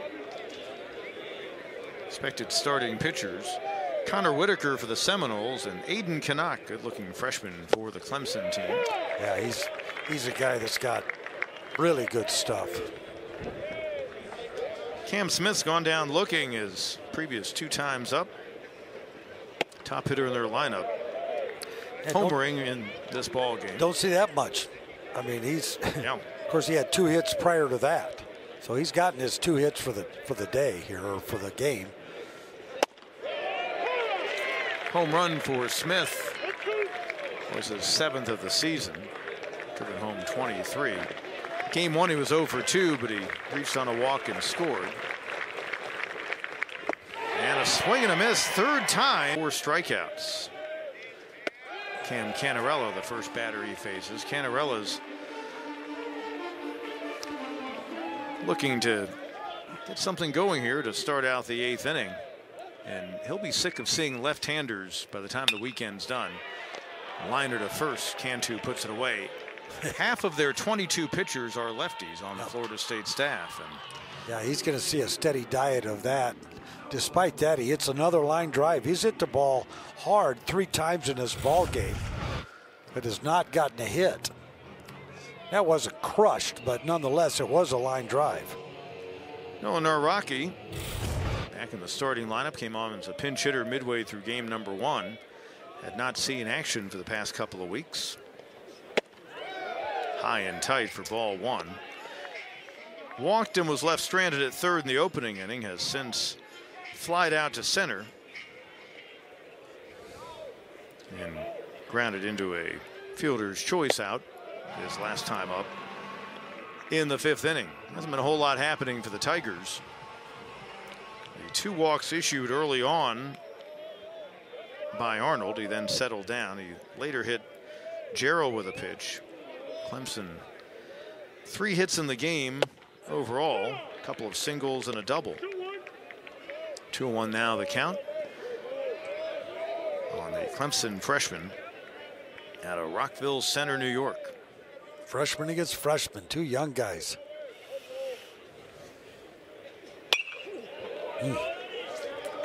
91 miles an hour. He fouls it away. Yeah, he was on that pitch. That was a good swing. He saw that well, just missed it. Tiger team through the first 7 1/3 innings limited to just 1 run coming off games, granted against non-ACC foes, Winthrop and PC, in which they'd scored 13 and 11 respectively.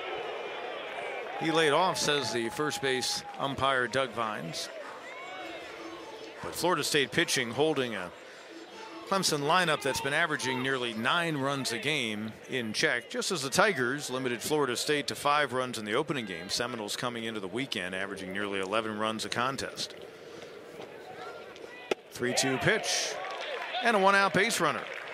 Well, you can say Florida State pitching. I would say Jamie Arnold more specifically.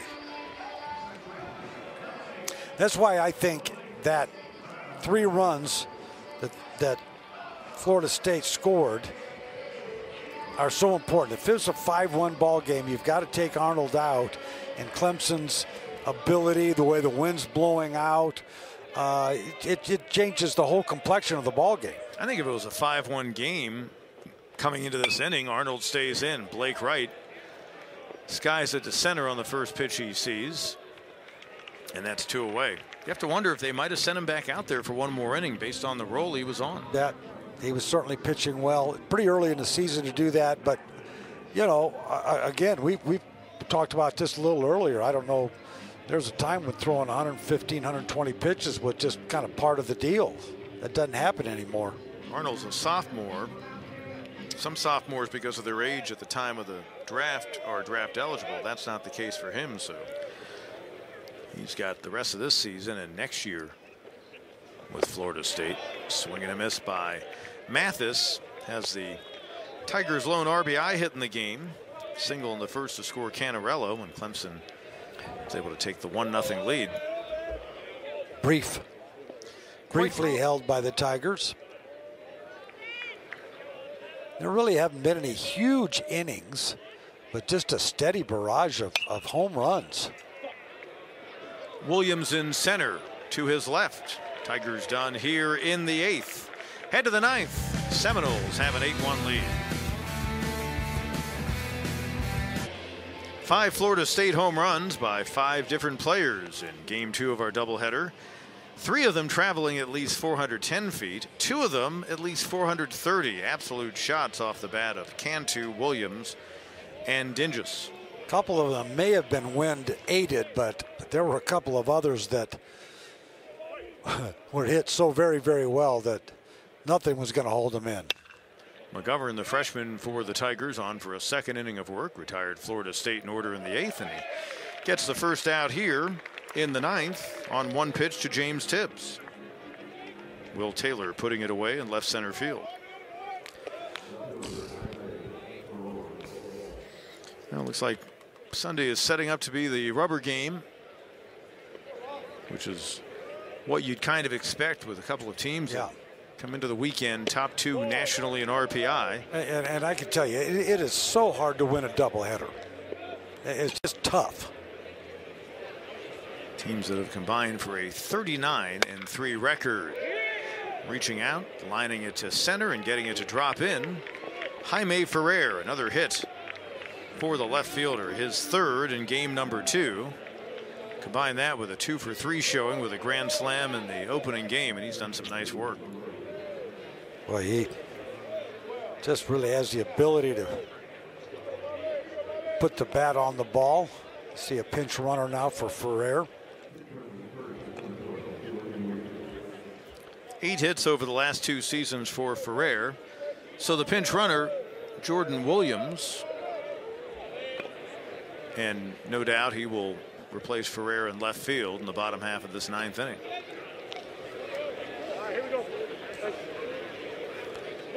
Drew Farreau able to break through after starting this doubleheader 0 for 6. Runner on the move. Williams throw down, not going to get him. Interference on the yep. And they're going to say batter interference on Farreau.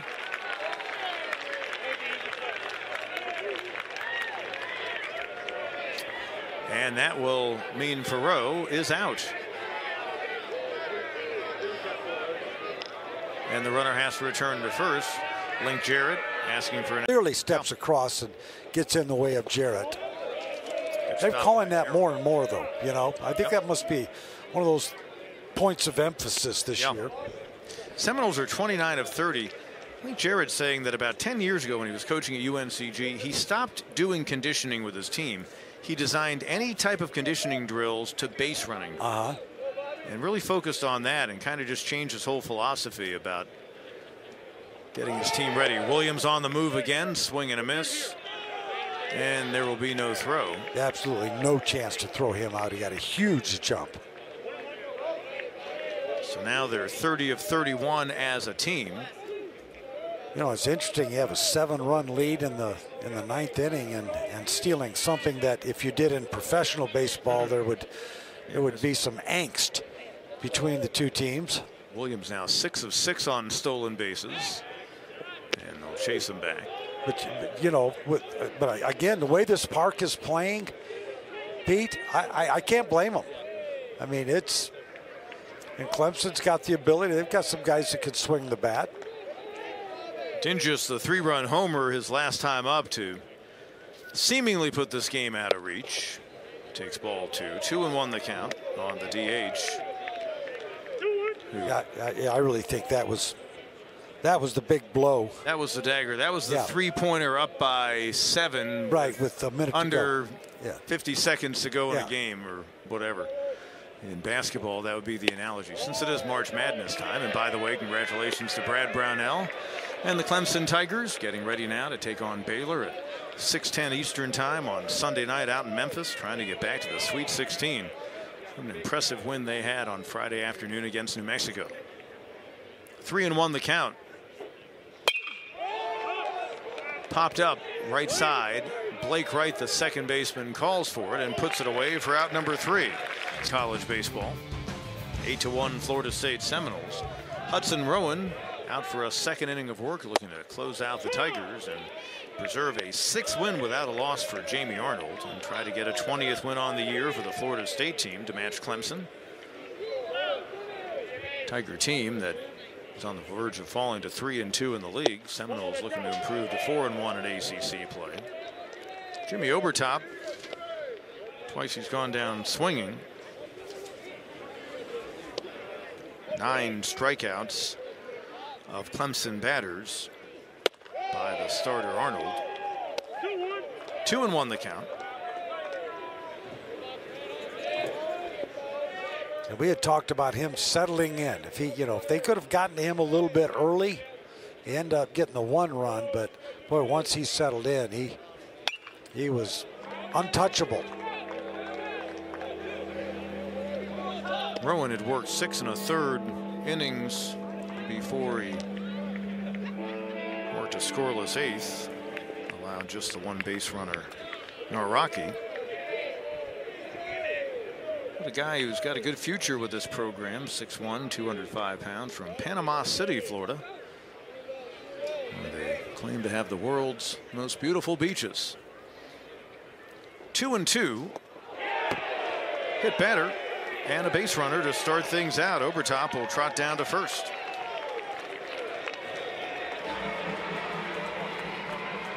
Second time this season, the Tigers catcher first baseman reaches on a hit by pitch, and a leadoff man on here in the bottom of the 9th with Will Taylor coming up.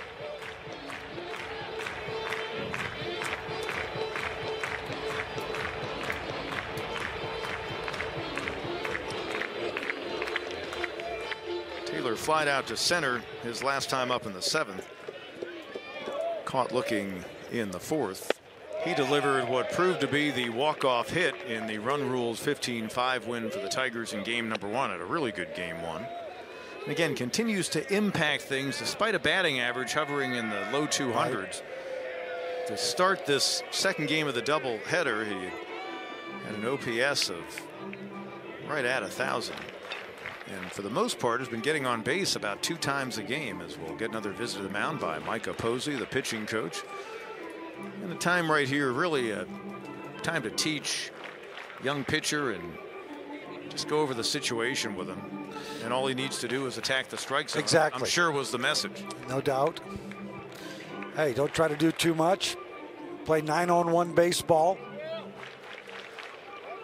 We have that nice 7-run lead. Give your infield and outfielders a chance to make some plays.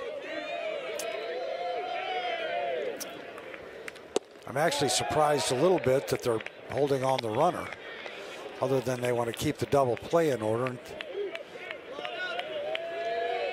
Taylor pulling back. 2-0 the count on the Tigers left fielder from the Midland. Shows bunt again. 3-0. Yeah, they'll get somebody up now.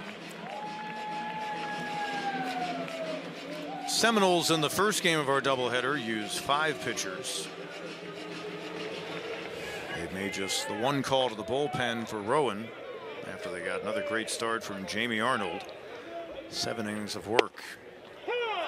Taking strike 1 on the 3-0 pitch, Taylor.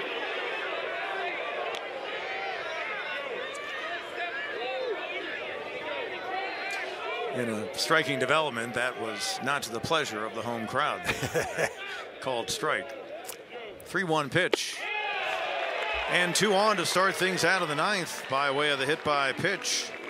And a 4th base on balls issued by Florida over to 3rd after the Tigers had to substitute out for the injured second baseman, Jaron Purify. Yeah, interesting. I mean, you're seeing the Clemson guys showing bunt. They're not going to bunt. I mean, they're taking. It's almost like they're stepping up to play Pepper. Well, they're just saying, hey, can you throw a strike? And Abraham delivers. So the first righty the Tigers seeing here in game number 2.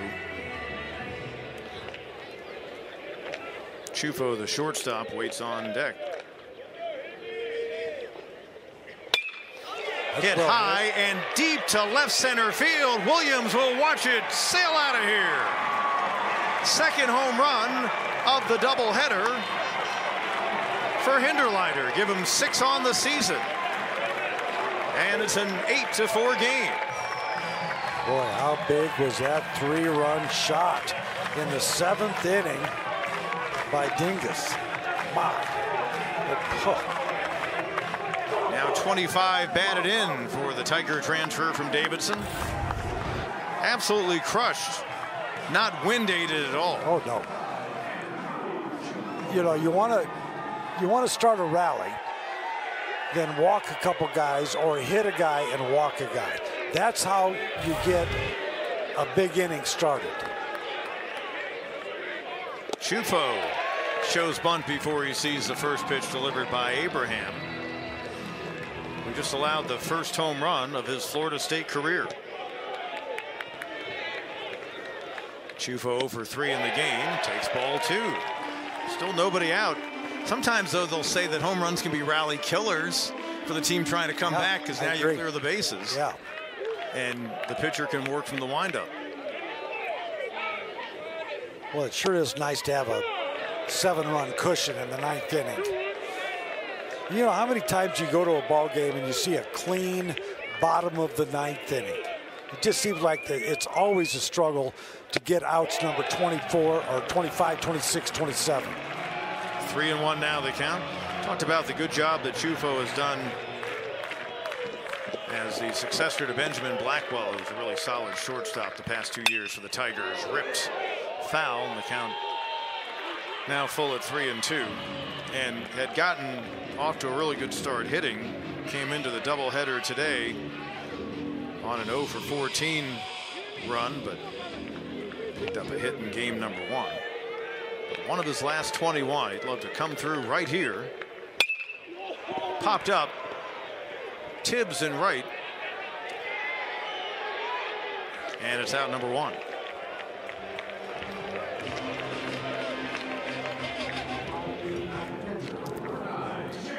Jacob Jarrell, third plate appearance for the Tigers sophomore catcher out of Florence. Reached on a hit by a pitch and was left stranded in the 5th. Boy, got it out to second in the 7th. You sure would like to get, if you're Clemson, you sure would like to get right up again in this ball game. If they do, he could represent the tying run. 1-1 the count on Jarrell. Canarella standing on deck has to be very excited to finally see a righty pitcher in this game. Lefty hitting Tigers center fielder. One of the Tigers who's taken out of the park Boy, Hinderleiter continues to do really good work with the bat. A couple of home runs in the doubleheader, adding to his RBI total. Told you he had 25 home runs in 4 years at Davidson, and already 6 now this season for Clemson. Skied to left, Jordan Williams, who came on as a pinch runner, backs up shy of the terrace, has trouble, and it's going to drop. Into second goes Gerald. He struggled with that the whole way, and the wind, kind of a high sky right now. It looked like he had no idea. It was almost as if he lost the ball. I don't know if they're going to call it. He didn't even put a glove on that. Remember the first game, Ferrer in left field, going up the terrace. We thought that had impacted him not being able to that might have make a catch. Yeah. I mean, they really have not done a very good job of getting. You got to know the wind's blowing out. You've got to get behind the ball. You see guys drifting. Canarella looks at ball 1. They call that a double. They credited Gerald with the double. Yeah, again, there was no contact with the glove. And this time of the night, dusk, kind of tough to see a combination of ballpark lights and still some shadows from the sun.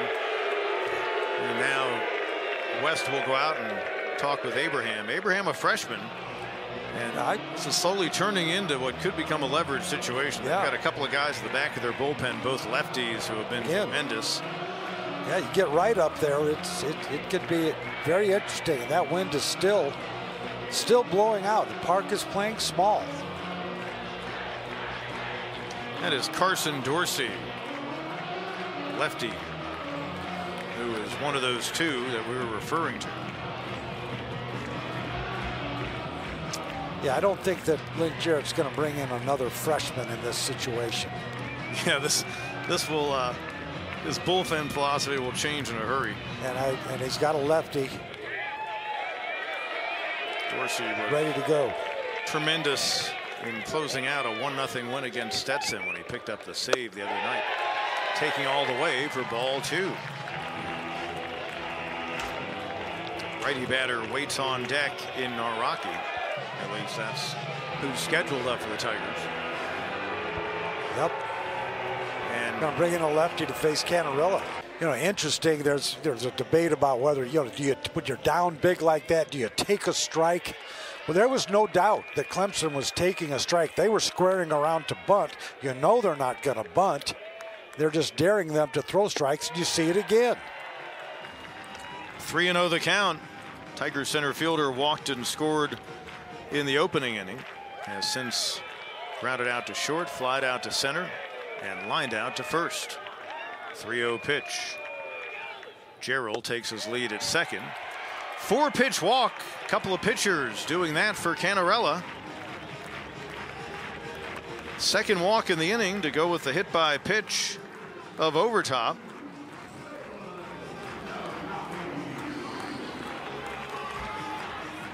And the intrigue grows. Nolan Naraki, Tiger designated hitter. Yeah, this game's getting real. Yeah.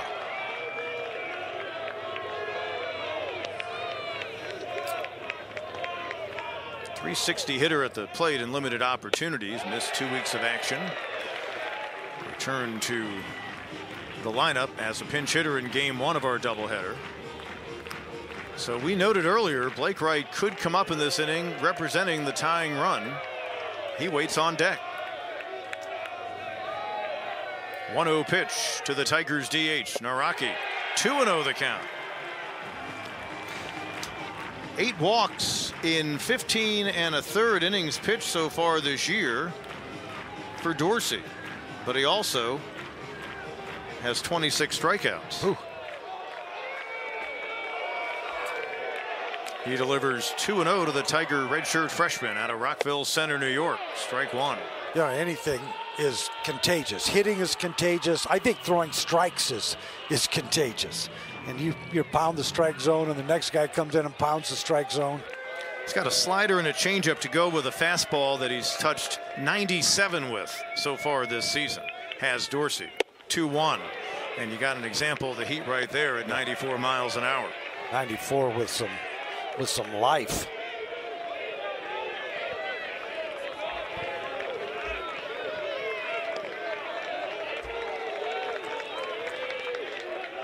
Two-two pitch. Yeah, he's just saying, here it is. Here comes my fastball, and I don't blame him. I mean, even if he gives up a dinger here, he's still got a one-run lead. What you can't do is walk anyone. Sun no longer a factor on the field of play. And you would think that's an advantage now for the batters, who were hitting in shadows over the last couple of innings. Another 2-2 pitch. Stays inside. Full count, still one away. That is a tough take, but a good call by the home plate umpire.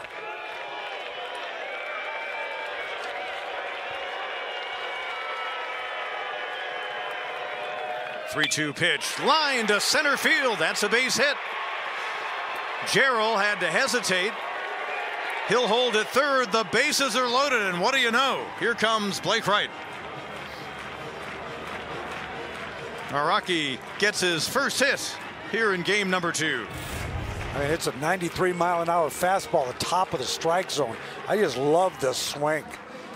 He gets his bat head on the plane of the ball early and drives it right up, gets his hands above the ball. That ball was up in the strike zone.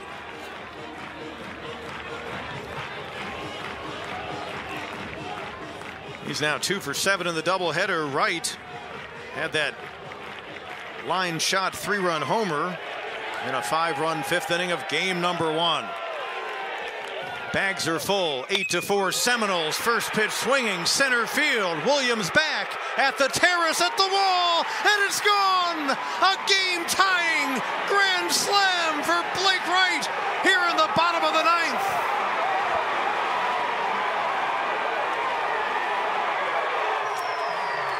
Unbelievable. Well, we talked about this ballpark playing small right now. It's a fastball over the middle part of the plate, and Blake Wright with that power swinging that hot bat.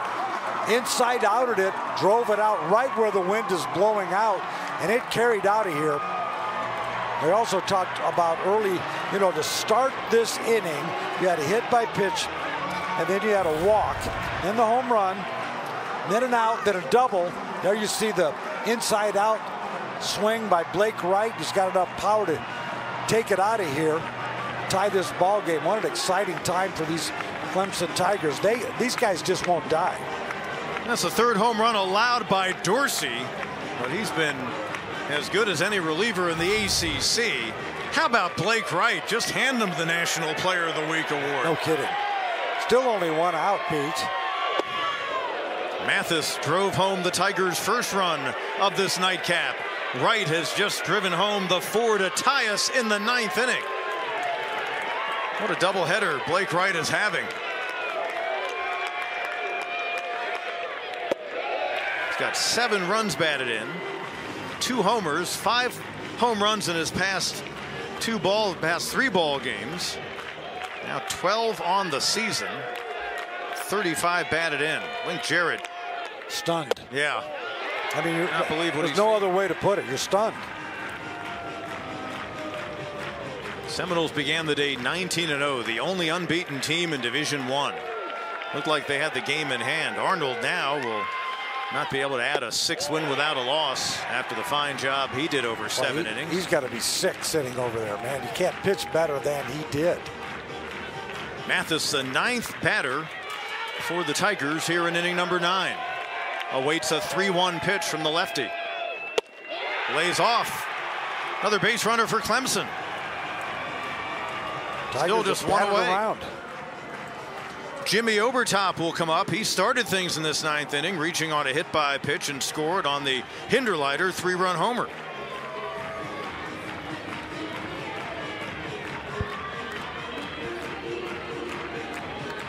It's a 3rd free pass in this inning Plus a hit by batter, and plus a hit dropped fly ball in left field. And keep in mind that Williams play. Yeah. Still only one out, Pete. Throw to first. Ooh. Boy, that was close. That looked like they had him. Yeah. Mathis able to avoid the tag by Cantu. Yeah, they're gonna take a look at that. Wow, just. And yes, the call is out. And it looked like on the video replay that there was the tag on the elbow just before the fingertips. So it's out number 2, and a good use of the video replay for Link Jarrett. Yeah, and unless you're stealing, you just cannot get picked off there. And you're the winning run at first base. Obertop, the catcher, takes strike 1. Scored earlier in the inning when he reached on a hit by pitch. 0 for 3 in the game, a couple of strikeouts. A guy who, of course, has been the best on the Tiger team at reaching by way of the walk. And in this case, a second time in the inning, he gets on a hit by pitch.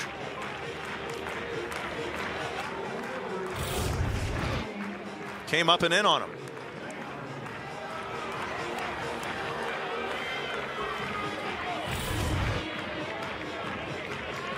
Second time in the inning, and the third time this season that Obertop reaches on a hit by pitch. And 2 of them have come here in the 9th inning. So Will Taylor provided the game-winning run in the opening contest of this doubleheader, but he actually had a home run, had a home plate rule named for him. First pitch taken for ball 1 by Taylor. Boy, how about, if he gets on, you get Hinderleiter up there again. I don't think he'll face a lefty, though. I think they'll bring a righty in. 2-0 on Taylor. Taylor's shown some pop this year.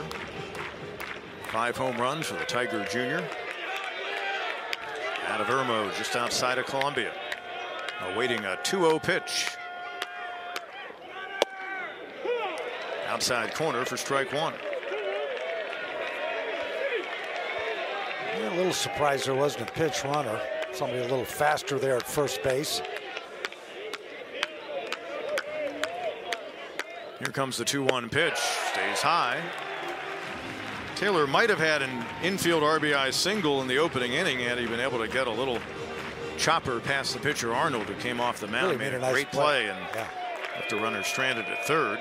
And had that been the case, Tigers would have walked it off on the right grand slam. Instead, a 3-1 pitch. 7 across here in the 9th to tie this game. And ball 4 puts them on first and second with 2 away. Boy, how big is that pickoff now? In situation, 2 men out. Hinderleiter, who has already done damage in this 9th inning. It was his 3-run homer that made things interesting, made it an 8-4 game. His second home run of this doubleheader. What Hinderleiter has to remember is that he doesn't need a home run here. I mean, he can dump one into right field or just a solid base hit up the middle, and Clemson wins. Hinderleiter began this game at first, moved over to third base in the 3rd inning. And it's lined into right field, a base hit. Runner will be waved. Here comes Obertop, and the Tigers walk it off for a second time today against Florida State. This one could have miracle put next to it.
Yo, in the battle within the fight, we can't ignore against our own demons on the internal war. From the doubts that plague us to the fears that bind, we're that constant struggle in the depths of our mind. The voices of insecurity that scream so loud, but we'll drown them out with our courage proud. Through the trials and tribulations, we'll stand tall. In the face of adversity, we'll never fall.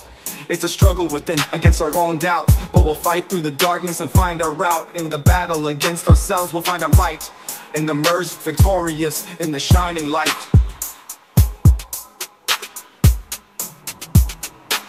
It's a journey of self-discovery, a quest for truth to break free from the chains of our own youth. We'll push beyond limits and reach for the sky. In the fight against ourselves, we'll never say die. Through the ups and downs, we'll persevere, overcoming obstacles without fear. For the greatest battle we'll ever face is the one within in this human race. It's a struggle within, against our own doubt, but we'll fight through the darkness and find our route. In the battle against ourselves, we'll find our might and emerge victorious in the shining light.